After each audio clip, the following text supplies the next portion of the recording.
जम्मू आ गए, दिल्ली आ गए, अलग अलग जगह पे आ गए। बच्चियों की ये किस्मत और अभी फैक्चुअल चेक है सरकार उनको कह रही है कि फिर से हम मेरी बात सेटल। समझ गए? क्या सबके साथ मर्डर हो जाता है? क्या सारी बहुएं जला के मार दी जाती? हेलो स्टूडेंट्स, आज हम समझेंगे एक बहुत ही इंपॉर्टेंट कॉन्सेप्ट और इंपॉर्टेंट टर्म के बारे में जो लगभग सभी जुडिशरी एग्जाम्स में पूछा जाता है, that is res gestae. Res gestae को कई लोग रेस गेस्टे भी बोलते हैं, लेकिन इसकी करेक्ट प्रोनाउंसिएशन रेस जेस्टे ही होती है। तो रेस जेस्टे स्टूडेंट्स एक लैटिन वर्ड है, जैसा कि आप यहाँ देख भी सकते हैं। रेस जेस्टे यहाँ हमने लिखा हुआ है और अभी इसके बारे में हम डिस्कस करेंगे। Res gestae is a Latin term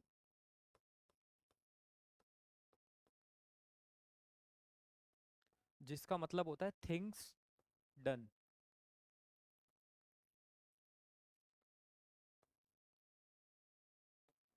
things done.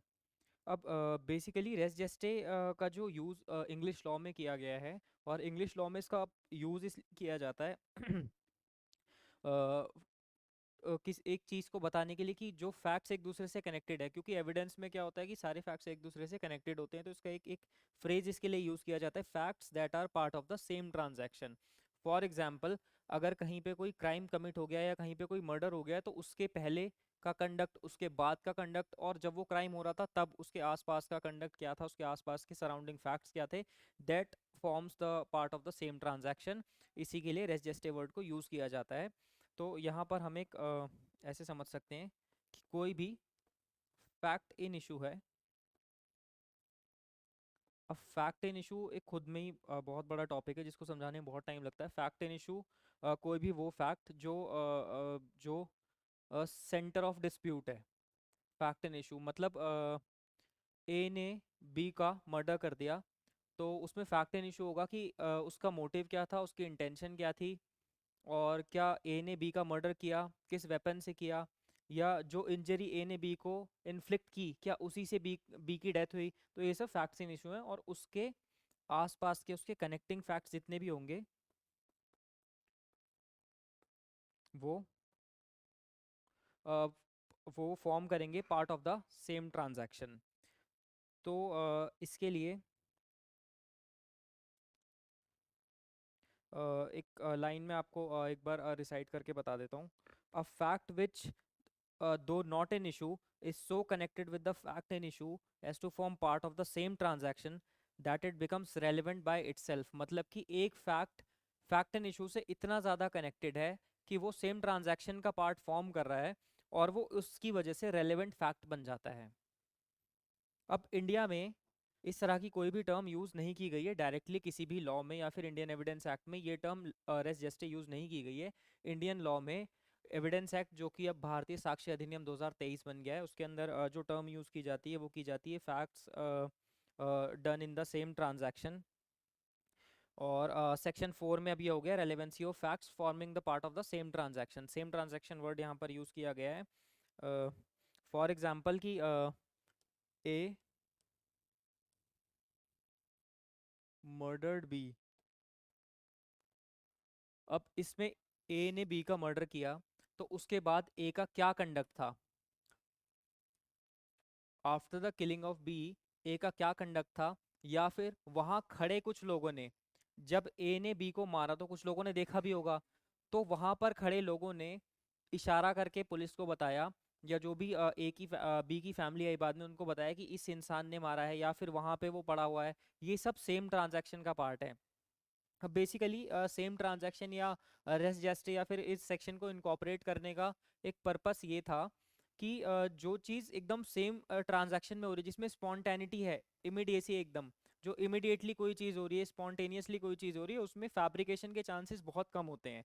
तो उसमें फैक्ट को फैब्रिकेट करने का या कोई स्टोरी कॉन्कॉक्ट करने का चांस बहुत कम होगा, और एक ट्रूथ निकल करके आएगा, और उससे ऑफेंस का पता लगाने में या फिर एक ऑफेंडर का पता लगाने में, अक्यूज का पता लगाने में कोर्ट को बहुत ज़्यादा हेल्प मिलती है। अब इसी में एक बहुत इम्पॉर्टेंट केस हम एक डिस्कस कर लेते हैं, सुखार वर्सेस स्टेट ऑफ यूपी का।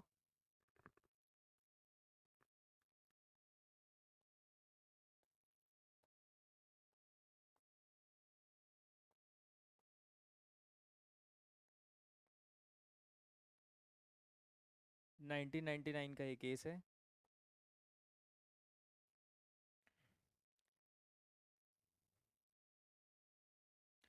इस केस में कोर्ट ने एक्सप्रेस वर्ड्स में कहा था, statement of witness indicating the injured holding that his Neiphiu had fired on him is admissible, directly admissible. मतलब लोगों ने देखा कि एक नेफ्यू अपने अंकल के ऊपर फायर कर रहा है और फायर करके वो वहां से भाग गया। ये जो देखा जाना था, सामने से देखा लोगों ने उसको फायर करते हुए, और लोगों ने फिर अब पिन पॉइंट करके बताया ये सेम ट्रांजैक्शन का पार्ट फॉर्म करता है और ये सेक्शन 4 BSA में लाए करेगा। पहले इंडियन एविडेंस एक्ट में सेक्शन 6 हुआ करती थी ये।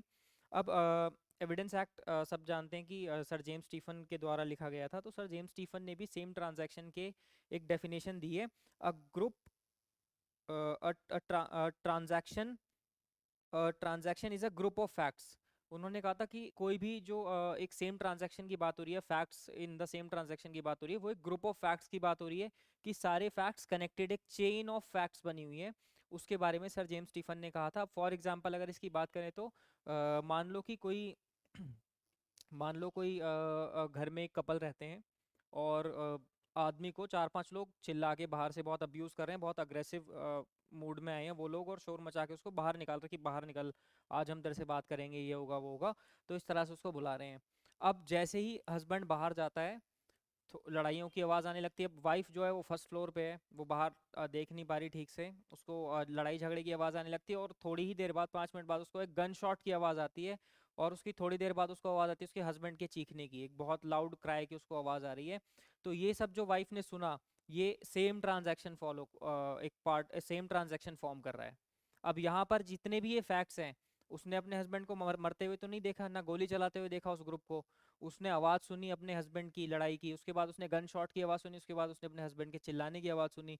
तो ये सब सेम ट्रांजैक्शन में जो फैक्ट्स है ये सब रेलिवेंट होंगे और ये सब कोर्ट में सुने जाएंगे। तो मैं आई होप, मैं आशा करता हूँ कि आपको ये टॉपिक अच्छे से समझ में आ गया होगा रेस जेस्टे का, और आप इसको बेयर एक्ट से और बुक्स की सहायता से और अच्छे से समझ सकते हैं। और अगर आप इसको और डेप्थ में सीखना चाहते हैं तो प्लीज़ हमें ज्वाइन कर सकते हैं, पहूजा लॉ अकेडमी को कॉन्टैक्ट कर सकते हैं। Thank you.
Subscribe for more content.